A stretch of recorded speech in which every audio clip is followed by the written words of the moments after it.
रहे हैं आप और मैं हूं आपके साथ अनुष्का। जेल से बाहर आते ही दिल्ली के सीएम अरविंद केजरीवाल ने केंद्र की मोदी सरकार पर जबरदस्त अटैक किया। उन्होंने कहा कि आपको कुचलने में पीएम ने कोई कसर नहीं छोड़ी। एक साथ 4 टॉप नेता जेल भेज दिए। अरविंद केजरीवाल, मनीष सिसोदिया, संजय सिंह, सत्येंद्र जैन जेल चले गए तो उन्होंने सोचा पार्टी खत्म हो जाएगी, लेकिन ऐसा नहीं हुआ। केजरीवाल को कभी किसी पद का लालच नहीं है। मैं सीएम पीएम बनने नहीं आया हूं। इनकम टैक्स में कमिश्नर की नौकरी छोड़कर दिल्ली की झुग्गियों के अंदर 10 साल काम किया। तिहाड़ जेल से रिहाई के बाद दिल्ली के सीएम अरविंद केजरीवाल ने चुनावी लड़ाई तेज कर दी है। आप संयोजक ने शनिवार को पार्टी दफ्तर पर प्रेस कॉन्फ्रेंस की। इस दौरान उन्होंने केंद्र की नरेंद्र मोदी सरकार पर जमकर अटैक किए। उन्होंने कहा कि जेल से सीधा जनता के बीच आया हूं, आपके बीच आया हूं। बजरंगबली की कृपा है कि मैं आप लोगों के बीच मौजूद हूं। पार्टी नहीं, ये सोच है। जितना इसे खत्म करना चाहते हैं उतना ही ये बढ़ती जाती है। प्रेस कॉन्फ्रेंस से पहले वो परिवार के साथ कनॉट प्लेस स्थित हनुमान मंदिर, शनि मंदिर और नवग्रह टेम्पल पहुंचे। दिल्ली के मुख्यमंत्री अरविंद केजरीवाल ने कहा कि प्रधानमंत्री ने एक बेहद खतरनाक मिशन चालू किया है। उस मिशन का नाम है वन नेशन वन लीडर। देश के सारे नेताओं को पीएम मोदी खत्म करना चाहते हैं। जितने विपक्ष के नेता हैं उन्हें जेल भेजेंगे। अगर वे यह चुनाव जीत गए तो थोड़े दिन के बाद ममता दीदी, तेजस्वी यादव, स्टालिन साहब, पिनाराई विजयन, उद्धव ठाकरे जेल के अंदर होंगे। जितने भी विपक्ष के नेता हैं जेल में होंगे। इसके बाद पार्टी दफ्तर में अरविंद केजरीवाल ने क्या कहा, आइए जानते हैं। मेरे को इन्होंने जेल भेज दिया। प्रधानमंत्री जी कह रहे हैं मैं भ्रष्टाचार से लड़ रहा हूं। देश के सबसे बड़े चोर, उचक्के और डकैतों को उन्होंने अपनी पार्टी में शामिल कर लिया। जिन लोगों को 10 दिन पहले मोदी जी कहते थे 70,000 करोड़ का इसने घोटाला कर दिया, थोड़े दिन के बाद उसी आदमी को अपनी पार्टी में शामिल करके किसी को डिप्टी सीएम बना देते हैं, किसी को मंत्री बना देते हैं और उनके सारे ईडी और सीबीआई के मामले खत्म कर देते हैं और कहते हैं मैं भ्रष्टाचार से लड़ रहा हूं।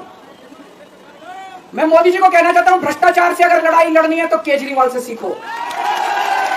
प्रधानमंत्री जी, भ्रष्टाचार के खिलाफ लड़ाई केजरीवाल ने लड़ी है। 2015 में जब दिल्ली में हमारी सरकार बनी थी, हमारे एक मंत्री का एक ऑडियो मेरे पास किसी ने व्हाट्सएप कर दिया। उस ऑडियो में मेरा मंत्री किसी दुकान वाले से 5 लाख रुपए मांग रहा था। किसी मीडिया वाले को नहीं पता था, विपक्ष को नहीं पता था। आप लोगों को याद होगा, मैंने अपने खुद मंत्री को सीबीआई के हवाले कर दिया, जेल भेज दिया था अपने मंत्री को। ये होती है भ्रष्टाचार के खिलाफ लड़ाई। पंजाब के अंदर मेरा एक मंत्री भ्रष्टाचार में, मेरे को पता चला कि वो पैसे मांग रहा है। वहां पे मान साहब ने, उसको किसी को भी, विपक्ष को नहीं पता था, मीडिया को नहीं पता था, हमने अपने मंत्री को उठा के जेल में भेज दिया। तुम देश के सारे चोर उचक्के डकैतों को अपनी पार्टी में शामिल कर लो और केजरीवाल को जेल भेज दो और कहो मैं भ्रष्टाचार के खिलाफ लड़ रहा हूं। तो आप भ्रष्टाचार के खिलाफ नहीं लड़ रहे प्रधानमंत्री जी। आप देशवासियों को बेवकूफ मत समझो। देश बच्चे की जुबान के ऊपर हो रहा है कि सारे चोर उचक्कों को अपनी पार्टी में शामिल करके और ईडी और सीबीआई के सारे केस उनके रफा दफा कर। केजरीवाल को क्यों गिरफ्तार किया? केजरीवाल को गिरफ्तार करके उन्होंने एक मैसेज दिया है सारे देश को कि अगर मैं केजरीवाल को गिरफ्तार कर सकता हूं तो किसी को भी गिरफ्तार कर सकता हूं। कोई केस नहीं होगा, कोई मामला नहीं होगा, तब भी मैं तुमको गिरफ्तार कर सकता हूं। एक बेहद खतरनाक मिशन चालू किया हुआ है प्रधानमंत्री जी ने, बहुत ही खतरनाक। देशवासियों को यह समझने की, अब जब मैं बोलने जा रहा हूं, समझने की जरूरत है। उस मिशन का नाम है वन नेशन वन लीडर। देश के सारे नेताओं को खत्म करना चाहते हैं मोदी जी और इसको 2 स्तर के ऊपर इस मिशन को चला रहे हैं। जितने विपक्ष के नेता हैं उनको जेल भेजेंगे और जितने बीजेपी के नेता हैं उनको सबको निपटा देंगे, उनकी राजनीति खत्म करते जाएंगे, उनको सबको निपटाते जाएंगे।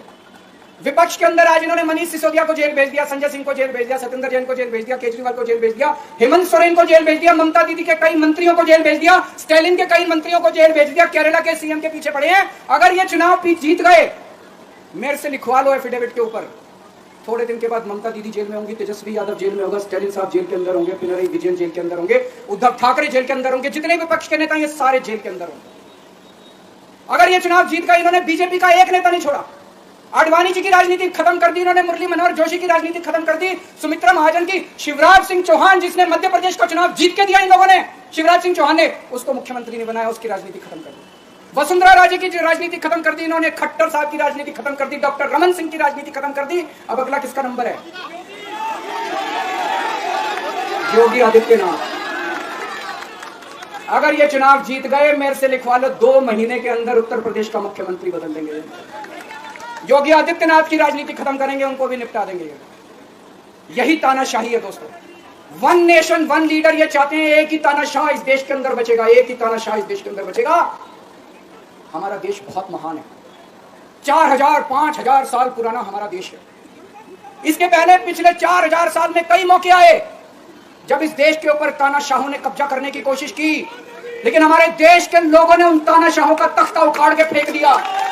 जब जब हमारे देश में ऐसा मौका आया कि तानाशाह ने हमारे देश के ऊपर कब्जा करने की कोशिश की, इस देश की जनता ने उसका तख्ता उखाड़ के फेंक दिया। आज एक तानाशाह इस देश से जनतंत्र खत्म करना चाहता है, आज एक तानाशाह इस देश से लोकशाही खत्म करना चाहता है।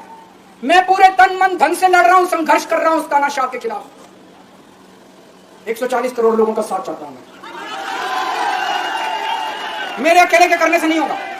140 आज मैं आप लोगों से भीख मांगने के लिए आया हूं, 140 करोड़ लोगों से, 140 करोड़ लोगों से भीख मांगने के लिए आया हूं। मेरे देश को बचा लो, मेरे भारतवर्ष को बचा लो, मेरा भारत बहुत महान है। इस तानाशाही से बचा लो मेरे दोस्त, मेरे देश को।